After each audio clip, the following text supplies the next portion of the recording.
Shalom friends, एक बार फिर से आप सभी का स्वागत है। आज मैं आपके लिए लेकर आई हूँ एक 1 ईयर बाइबल रीडिंग कैलेंडर। अगर आपका कोई बाइबल रीडिंग रूटीन नहीं है और आप कभी भी अपनी पूरी बाइबल कंप्लीट नहीं कर पाए हैं, तो ये वीडियो आपके लिए है। इसमें ओल्ड टेस्टमेंट और न्यू टेस्टमेंट के सभी चैप्टर्स को डे वाइज ऑर्गेनाइज किया गया है। डे 1 से लेकर डे 365 तक के सभी चैप्टर्स आपको यहाँ मिलेंगे। डे 365 पर आप अपनी पूरी बाइबल कंप्लीट कर पाएंगे, तो आप इसके द्वारा आशीषित हों। और अगर आपको ये वीडियो पसंद आती है तो आप अपने फैमिली और फ्रेंड्स से शेयर करें, और अगर आप चाहें तो आप सब्सक्राइब, लाइक और कमेंट भी करें और बेल आइकन को प्रेस करके नोटिफिकेशन ऑन करना ना भूलें। So praise the Lord, shalom to everyone. Let's get started. Day 105, chapter number 17, गोलियत की समस्त इजराइल को चुनौती। अब फिलिस्तियों ने युद्ध के लिए अपनी सेनाओं को इकट्ठा किया और यहूदा के देश सोको में एक साथ होकर सोको और अजेका के बीच अपे सद्दमीम में डेरे डाले। शाऊल और इजरायली पुरुषों ने भी इकट्ठे होकर एला नामक तराई में डेरे डाले और युद्ध के लिए फिलिस्तियों के विरुद्ध पांति बांधी। फिलिस्ती तो एक ओर के पहाड़ पर और इजरायली दूसरी ओर के पहाड़ पर खड़े रहे और दोनों के बीच तराई थी। तब फिलिस्तियों की छावनी में से गोलियत नामक एक वीर निकला, जो गत नगर का था, और उसकी लंबाई 6 हाथ 1 बित्ता थी। उसके सिर पर पीतल का टोप था और वह एक पत्थर का झिलम पहने हुए था, जिसका तौल 5000 शेकेल पीतल का था। उसकी टांगों पर पीतल के कवच थे और उसके कंधों के बीच बर्छी बंधी थी। उसके भाले की छड़ जुलाहे के डोंगी के समान थी और उस भाले का फल 600 शेकेल लोहे का था, और बड़ी ढाल लिए हुए एक जन उसके आगे आगे चलता था। वह खड़ा होकर इजरायली पांतियों को ललकार के बोला, तुमने यहाँ आकर लड़ाई के लिए क्यों पांति बांधी है? क्या मैं फिलिस्ती नहीं हूँ और तुम शाऊल के अधीन नहीं हो? अपने में से एक पुरुष चुनो कि वह मेरे पास उतर आए। यदि वह मुझसे लड़कर मुझे मार सके, तब तो हम तुम्हारे अधीन हो जाएंगे, परंतु यदि मैं उस पर प्रबल होकर मारूं, तो तुमको हमारे अधीन होकर हमारी सेवा करनी पड़ेगी। फिर वह फिलिस्ती बोला, मैं आज के दिन इजरायली पांतियों को ललकारता हूँ, किसी पुरुष को मेरे पास भेजो कि हम एक दूसरे से लड़ें। उस फिलिस्ती की इन बातों को सुनकर शाऊल और समस्त इजरायलियों का मन कच्चा हो गया और वे अत्यंत डर गए। दाऊद शाऊल की छावनी में। दाऊद यहूदा के बैतलहम के उस एप्राती पुरुष का पुत्र था, जिसका नाम यिशै था, और उसके 8 पुत्र थे, और वह पुरुष शाऊल के दिनों में बूढ़ा और निर्बल हो गया था। यिशै के 3 बड़े पुत्र शाऊल के पीछे होकर लड़ने को गए थे, और उसके तीनों पुत्रों के नाम जो लड़ने को गए थे ये थे, अर्थात ज्येष्ठ का नाम एलियाब, दूसरे का नाम अबीनादाब और तीसरे का नाम शम्मा था। सबसे छोटा दाऊद था, और तीनों बड़े पुत्र शाऊल के पीछे होकर गए थे। और दाऊद बैतलहम में अपने पिता की भेड़ बकरियां चराने को शाऊल के पास से आया जाया करता था। वह फिलिस्ती तो 40 दिन तक सवेरे और सांझ को निकट जाकर खड़ा हुआ करता था। यिशै ने अपने पुत्र दाऊद से कहा, यह एपा भर भुना हुआ अनाज और ये 10 रोटियां लेकर छावनी में अपने भाइयों के पास दौड़ जा, और पनीर की ये 10 टिकियां उनके सहस्त्रपति के लिए ले जा, और अपने भाइयों का कुशल देखकर उनकी कोई निशानी ले आना। शाऊल और तेरे भाई और समस्त इजरायली पुरुष एला नामक तराई में फिलिस्तियों से लड़ रहे हैं। अतः दाऊद सवेरे उठ भेड़ बकरियों को किसी रखवाले के हाथ में छोड़कर यिशै की आज्ञा के अनुसार उन वस्तुओं को लेकर चला। और जब सेना रणभूमि को जा रही और संग्राम के लिए ललकार रही थी, उसी समय वह गाड़ियों के पड़ाव पर पहुंचा। तब इजरायलियों और फिलिस्तियों ने अपनी अपनी सेना आमने सामने करके पांति बांधी। दाऊद अपनी सामग्री सामान के रखवाले के हाथ में छोड़कर रणभूमि को दौड़ा और अपने भाइयों के पास जाकर उनका कुशल क्षेम पूछा। वह उनके साथ बातें कर ही रहा था कि फिलिस्तियों की पांतियों में से वह वीर अर्थात गतवासी गोलियत नामक वह फिलिस्ती योद्धा चढ़ आया और पहले की सी बातें कहने लगा, और दाऊद ने उन्हें सुना। उस पुरुष को देखकर सब इजरायली अत्यंत भय खाकर उसके सामने से भागे। फिर इजरायली पुरुष कहने लगे, क्या तुमने उस पुरुष को देखा है जो चढ़ा आ रहा है? निश्चय वह इजरायलियों को ललकारने को चढ़ा आता है, और जो कोई उसे मार डालेगा उसको राजा बहुत धन देगा और अपनी बेटी का विवाह उससे कर देगा और उसके पिता के घराने को इजराइल में स्वतंत्र कर देगा। तब दाऊद ने उन पुरुषों से जो उसके आसपास खड़े थे पूछा, जो उस फिलिस्ती को मार के इजरायलियों की नामधराई दूर करेगा, उसके लिए क्या किया जाएगा? वह खतना रहित फिलिस्ती क्या है कि जीवित परमेश्वर की सेना को ललकारे? तब लोगों ने उससे वही बातें कहीं, अर्थात यह कि जो कोई उसे मारेगा उससे ऐसा किया जाएगा। जब दाऊद उन मनुष्यों से बातें कर रहा था, तब उसका बड़ा भाई एलियाब सुन रहा था, और एलियाब दाऊद से बहुत क्रोधित होकर कहने लगा, तू यहाँ क्यों आया है, और जंगल में उन थोड़ी सी भेड़ बकरियों को तू किसके पास छोड़ आया है? तेरा अभिमान और तेरे मन की बुराई मुझे मालूम है, तू तो लड़ाई देखने के लिए यहाँ आया है। दाऊद ने कहा, अब मैंने क्या किया है? वह तो निरी बात थी। तब उसने उसके पास से मुंह फेर के दूसरे के सम्मुख होकर वैसी ही बात कही, और लोगों ने उससे पहले के समान उत्तर दिया। जब दाऊद की बातों की चर्चा हुई, तब शाऊल को भी सुनाई गई, और उसने उसे बुलवा भेजा। तब दाऊद ने शाऊल से कहा, किसी मनुष्य का मन उसके कारण कच्चा ना हो, तेरा दास जाकर उस फिलिस्ती से लड़ेगा। शाऊल ने दाऊद से कहा, तू जाकर उस फिलिस्ती के विरुद्ध युद्ध नहीं कर सकता, क्योंकि तू तो लड़का ही है, और वह लड़कपन ही से योद्धा है। दाऊद ने शाऊल से कहा, तेरा दास अपने पिता की भेड़ बकरियां चराता था, और जब कोई सिंह या भालू झुंड में से मेमना उठा ले जाता, तब मैं उसका पीछा करके उसे मारता और मेमने को उसके मुंह से छुड़ा लेता, और जब वह मुझ पर हमला करता, तब मैं उसके केश को पकड़कर उसे मार डालता था। तेरे दास ने सिंह और भालू दोनों को मारा है, और वह खतना रहित फिलिस्ती उनके समान हो जाएगा, क्योंकि उसने जीवित परमेश्वर की सेना को ललकारा है। फिर दाऊद ने कहा, यहोवा जिसने मुझे सिंह और भालू दोनों के पंजे से बचाया है, वह मुझे उस फिलिस्ती के हाथ से भी बचाएगा। शाऊल ने दाऊद से कहा, जा, यहोवा तेरे साथ रहे। तब शाऊल ने अपने वस्त्र दाऊद को पहनाए, और पीतल का टोप उसके सिर पर रख दिया, और झिलम उसको पहनाया। तब दाऊद ने उसकी तलवार वस्त्र के ऊपर कसी और चलने का यत्न किया। उसने तो उनको ना परखा था, इसलिए दाऊद ने शाऊल से कहा, इन्हें पहने हुए मुझसे चला नहीं जाता, क्योंकि मैंने इन्हें नहीं परखा है। और दाऊद ने उन्हें उतार दिया। तब उसने अपनी लाठी हाथ में ली, और नाले में से 5 चिकने पत्थर छांटकर अपनी चरवाही की थैली अर्थात अपने झोले में रखे, और अपना गोफन हाथ में लेकर फिलिस्ती के निकट गया। दाऊद ने गोलियात को मारा। फिलिस्ती चलते चलते दाऊद के निकट पहुंचने लगा, और जो जन उसकी बड़ी ढाल लिए था, वह उसके आगे आगे चला। जब फिलिस्ती ने दृष्टि करके दाऊद को देखा, तब उसे तुच्छ जाना, क्योंकि वह लड़का ही था, और उसके मुख पर लाली झलकती थी, और वह सुंदर था। तब फिलिस्ती ने दाऊद से कहा, क्या मैं कुत्ता हूँ कि तू लाठी लेकर मेरे पास आता है? तब फिलिस्ती अपने देवताओं के नाम लेकर दाऊद को कोसने लगा। फिर फिलिस्ती ने दाऊद से कहा, मेरे पास आ, मैं तेरा मांस आकाश के पक्षियों और वन पशुओं को दे दूंगा।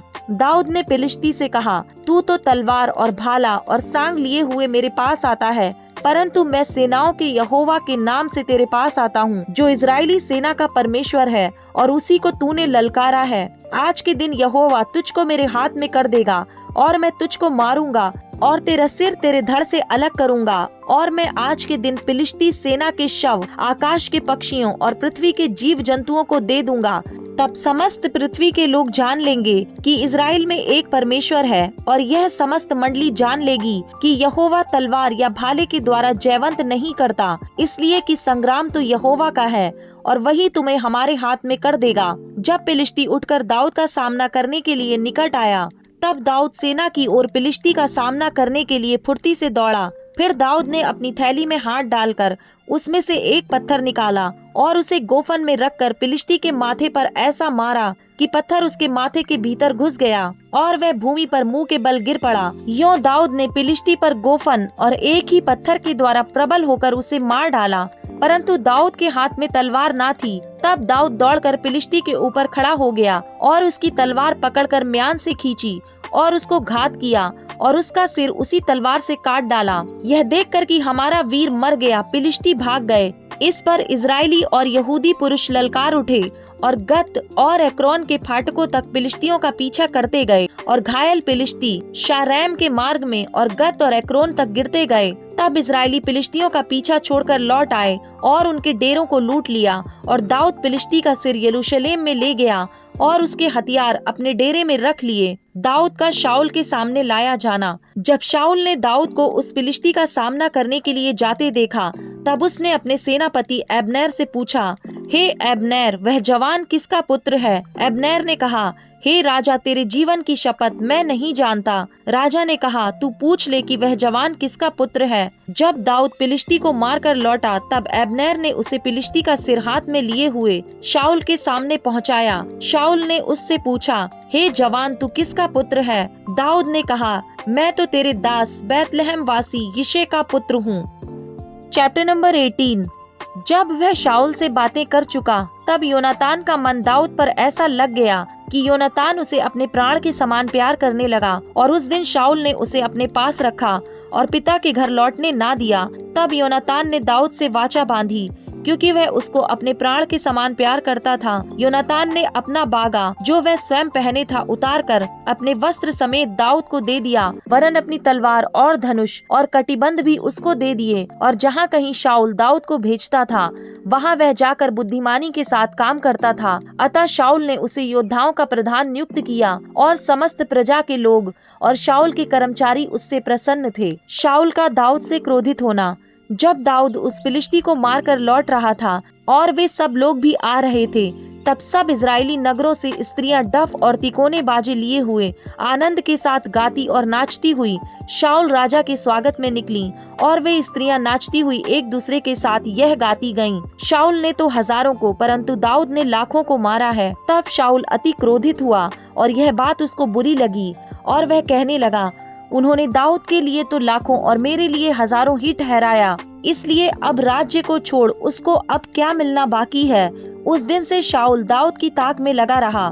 दूसरे दिन परमेश्वर की ओर से एक दुष्ट आत्मा शाऊल पर बल से उतरा, और वह अपने घर के भीतर नबूवत करने लगा। दाऊद प्रतिदिन के समान अपने हाथ से बजा रहा था, और शाऊल अपने हाथ में अपना भाला लिए हुए था। तब शाऊल ने यह सोचकर कि मैं ऐसा मारूंगा कि भाला दाऊद को भेद कर भीत में धंस जाए, भाले को चलाया, परंतु दाऊद उसके सामने से दोनों बार हट गया। शाऊल दाऊद से डरा करता था, क्योंकि यहोवा दाऊद के साथ था और शाऊल के पास से अलग हो गया था। शाऊल ने उसको अपने पास से अलग करके सहस्त्रपति किया, और वह प्रजा के सामने आया जाया करता था। और दाऊद अपनी समस्त चाल में बुद्धिमानी दिखाता था, और यहोवा उसके साथ था। जब शाऊल ने देखा कि वह बहुत बुद्धिमान है, तब वह उससे डर गया। परंतु इज़राइल और यहूदा के समस्त लोग दाऊद से प्रेम रखते थे, क्योंकि वह उनके आगे आगे आया जाया करता था। शाऊल की पुत्री मीकल का दाऊद से विवाह। शाऊल ने यह सोचकर कि मेरा हाथ नहीं, वरन फिलिस्तियों ही का हाथ दाऊद पर पड़े, उससे कहा, सुन, मैं अपनी बड़ी बेटी मेरब से तेरा विवाह कर दूंगा। इतना कर कि तू मेरे लिए वीरता के साथ यहोवा की ओर से युद्ध कर। दाऊद ने शाऊल से कहा, मैं क्या हूँ और मेरा जीवन क्या है, और इज़राइल में मेरे पिता का कुल क्या है कि मैं राजा का दामाद हो जाऊं। जब समय आ गया कि शाऊल की बेटी मेरब का दाऊद से विवाह किया जाए, तब वह महोलाई अद्रिएल से ब्याह दी गई। शाऊल की बेटी मीकल दाऊद से प्रीति रखने लगी, और जब इस बात का समाचार शाऊल को मिला, तब वह प्रसन्न हुआ। शाऊल तो सोचता था कि वह उसके लिए फंदा हो और फिलिस्तियों का हाथ उस पर पड़े। और शाऊल ने दाऊद से कहा, अब की बार तू अवश्य ही मेरा दामाद हो जाएगा। फिर शाऊल ने अपने कर्मचारियों को आज्ञा दी, दाऊद से छिपकर ऐसी बातें करूं कि सुन, राजा तुझसे प्रसन्न है और उसके सब कर्मचारी भी तुझसे प्रेम रखते हैं, इसलिए अब तू राजा का दामाद हो जा। तब शाऊल के कर्मचारियों ने दाऊद से ऐसी ही बातें कहीं, परंतु दाऊद ने कहा, मैं तो निर्धन और तुच्छ मनुष्य हूँ, फिर क्या तुम्हारी दृष्टि में राजा का दामाद होना छोटी बात है। जब शाऊल के कर्मचारियों ने उसे बताया कि दाऊद ने ऐसी ऐसी बातें कहीं, तब शाऊल ने कहा, तुम दाऊद से यूं कहो, राजा कन्या का मोल तो कुछ नहीं चाहता, केवल फिलिस्तियों की 100 खलड़ियां चाहता है कि वह अपने शत्रुओं से बदला ले। शाऊल की योजना यह थी कि फिलिस्तियों से दाऊद को मरवा डाले। जब उसके कर्मचारियों ने दाऊद को ये बातें बताईं, तब वह राजा का दामाद होने को प्रसन्न हुआ। जब विवाह के कुछ दिन रह गए, तब दाऊद अपने जनों को संग लेकर चला और फिलिस्तियों के 200 पुरुषों को मारा। तब दाऊद उनकी खलड़ियों को ले आया, और वे राजा को गिन गिन कर दी गईं, इसलिए कि वह राजा का दामाद हो जाए। अतः शाऊल ने अपनी बेटी मीकल का उससे विवाह कर दिया। जब शाऊल ने देखा और निश्चय जाना कि यहोवा दाऊद के साथ है और मेरी बेटी मीकल उससे प्रेम रखती है, तब शाऊल दाऊद से और भी डर गया। इसलिए शाऊल सदा के लिए दाऊद का बैरी बन गया। फिर फिलिस्तियों के प्रधान निकल आए और जब जब वे निकल आए तब तब दाऊद ने शाऊल के अन्य सब कर्मचारियों से अधिक बुद्धिमानी दिखाई। इससे उसका नाम बहुत बड़ा हो गया। Luke chapter number 15 verse number 1 to 10। खोई हुई भेड़ का दृष्टांत। सब चुंगी लेने वाले और पापी उसके पास आया करते थे ताकि उसकी सुने, पर फरीसी और शास्त्री कुड़कुड़ाकर कहने लगे, यह तो पापियों से मिलता है और उनके साथ खाता भी है। तब उसने उनसे यह दृष्टांत कहा, तुम में से कौन है जिसकी 100 भेड़ें हों और उनमें से एक खो जाए तो 99 को जंगल में छोड़कर उस खोई हुई को जब तक मिल ना जाए खोजता ना रहे, और जब मिल जाती है तब वह बड़े आनंद से उसे कंधे पर उठा लेता है और घर में आकर मित्रों और पड़ोसियों को इकट्ठा करके कहता है, मेरे साथ आनंद करो क्योंकि मेरी खोई हुई भेड़ मिल गई है। मैं तुमसे कहता हूँ कि इसी रीति से एक मन फिराने वाले पापी के विषय में भी स्वर्ग में इतना ही आनंद होगा जितना कि 99 ऐसे धर्मियों के विषय नहीं होता जिन्हें मन फिराने की आवश्यकता नहीं। खोए हुए सिक्के का दृष्टांत। या कौन ऐसी स्त्री होगी जिसके पास 10 सिक्के हों और उनमें से एक खो जाए तो वह दिया जलाकर और घर झाड़ बुहार कर जब तक मिल ना जाए जी लगाकर खोजती ना रहे, और जब मिल जाता है तो वह अपनी सखियों और पड़ोसिनियों को इकट्ठा करके कहती है, मेरे साथ आनंद करो क्योंकि मेरा खोया हुआ सिक्का मिल गया है। मैं तुमसे कहता हूँ कि इसी रीति से एक मन फिराने वाले पापी के विषय में परमेश्वर के स्वर्गदूतों के सामने आनंद होता है।